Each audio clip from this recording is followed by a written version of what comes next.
To represent Oakland today on the theme of robot, we have a very, very talented musician, and he goes by Xavier D. Frepales. I had to actually Google the pronunciation of his last name. I think I got it right, I hope I did.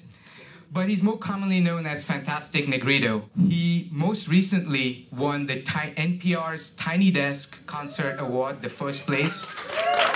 And he's in the news. He's in the news all over. Xavier D. Frepales, more commonly known as Fantastic Negrito. Thank you, thank you. How's everybody doing this morning? All right, so robots. I didn't really know what to do. First, I want to give a shout out to my 5-day-old twin daughters.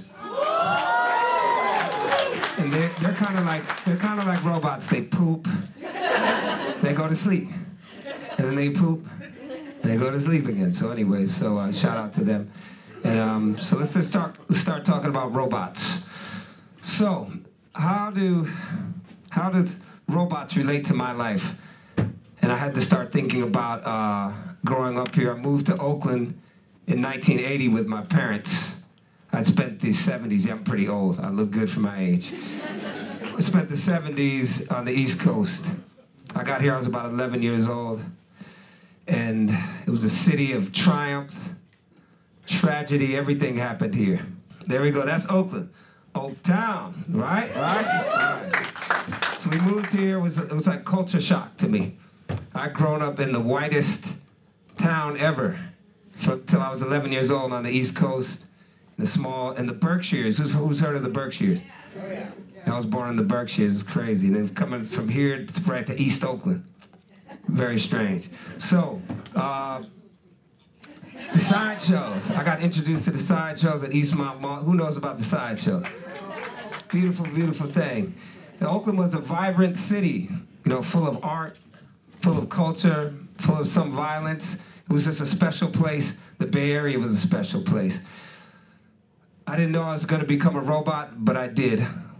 Because also, there was a dark side.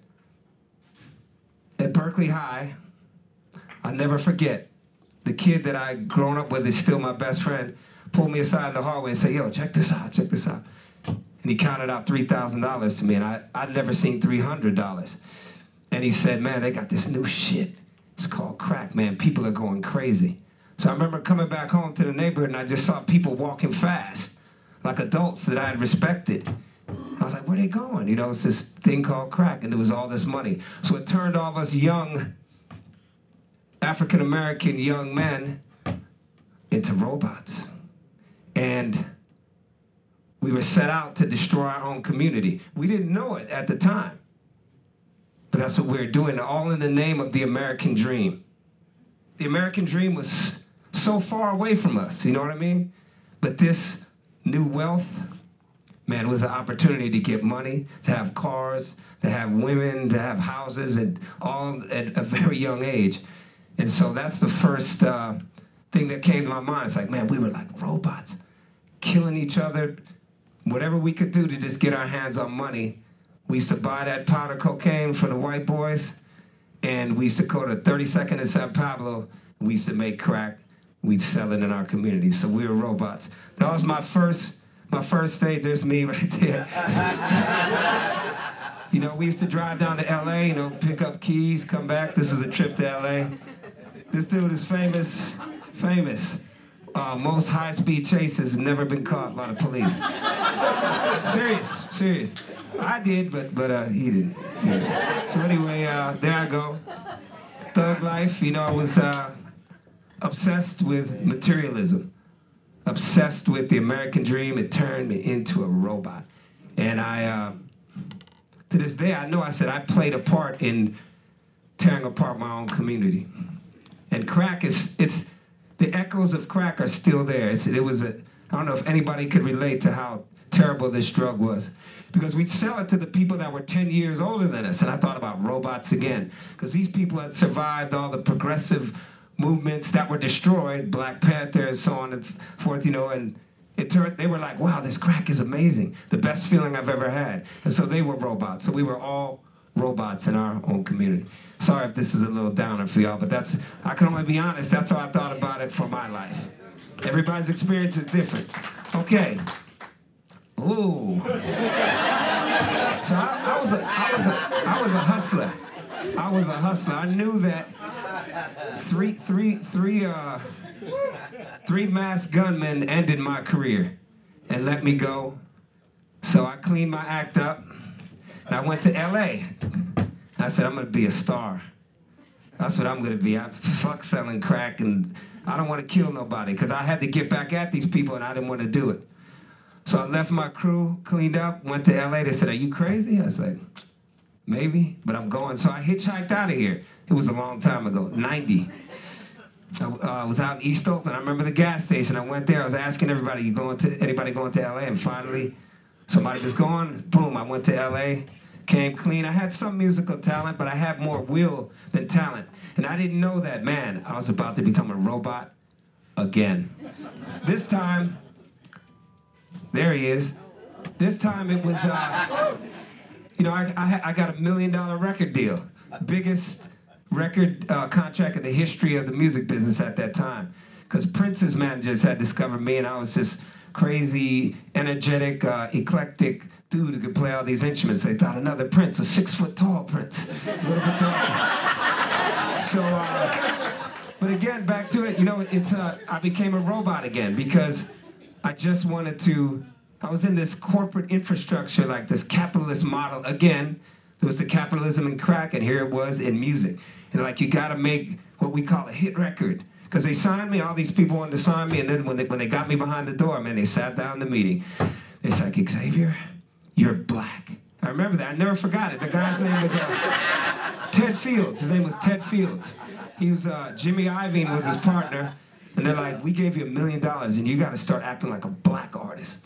And we want you to do, because I was like, what? Like, what is this? And then I remember they played No Diggity.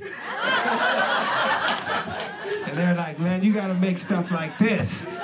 And then anyway, so it was a robot again. It was very sad and very depressing, the same way that, making the drugs and crack, it was a downer. I was like, this is terrible, man. I thought it was, you just make music and you're creative and everybody loves you.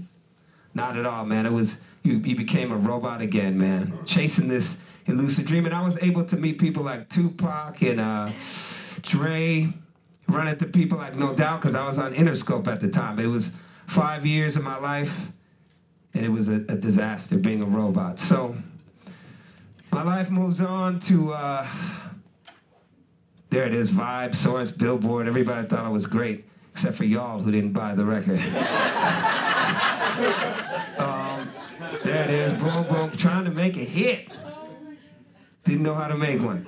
Well, I thought music was just be honest, just be real. Wasn't like that at all, but it is now. So, something great and tragic happened, which would end my life as a robot. But then I became kind of physically a robot. I was driving down the street in LA, the peak of my narcissism and self-absorption, coming down Highland Avenue, and man, I woke up 3 weeks later. Car had overturned. Ended up in the hospital. I didn't know what time it was. I thought I was back in the Bay Area. They're like, do you know your name? Do you know where you are? And I was like, like Oakland, San Francisco? They're like, no, you're in LA, but 3 weeks is a long time. I broke everything. They had to put pins and rods and titanium rods to this day. That's why this arm is starting to give up right now as I'm speaking. And I became a robot. All these braces, man, it felt very robotic. But I was free from something. I was free from that darkness, the dark side of the robots. And I didn't know what the road laid ahead. Didn't have any money left. But you know what? I was free. And I was a physical robot. So I just turned it into part of my new act, which was, see all these robotic contraptions? And I would do like punk music and wear all this stuff and I was way out there, man, like a robot. But I had to wear this though. This is real deal. Look at that, crazy, man. But I was having a good time. But it was like being a physical robot again. And then there was the birth of Fantastic Negrito. I got to change arms. You see, this is the claw right here. I call it the claw. But it still works. But I got to switch arms. Because this one has a titanium rod from my shoulder to about my elbow, and it hurts like hell. So anyway, I come back to Oakland, and I feel like I became the anti-robot then. Because then I wanted to tell the truth, which is the scariest thing that I've ever done in my life. I don't know about y'all, but it was scary. You know, I had a little boy who's now 6, and you know, I couldn't put him down to sleep one day, and picked up a guitar and played an open G, and he just freaked out. I thought, wow, music, man, maybe that's the truth, honesty, non-robotic. In the age of EDM, I thought we need Fantastic Negrito, someone who lays it out there. This was a Tiny Desk contest, and yeah, someone who lays it out there and tells the truth. That's me jumping. I can still jump at my age. And so Fantastic Negrito is here, the anti-robot, to tell the truth. I played on the streets for a year and a half, walking around the city. I don't know if some of y'all see me and gave me change. A couple of y'all did. But I play in BART stations, which were, again, very robotic. People walking back and forth. They wanted to get home, and I wanted to test my songs out because I thought that they were good. I wanted to connect with people. The best way to do it was to play my songs and see if people would stop in this robotic pace in San Francisco, because you can't do it in Oakland because we're too nice here.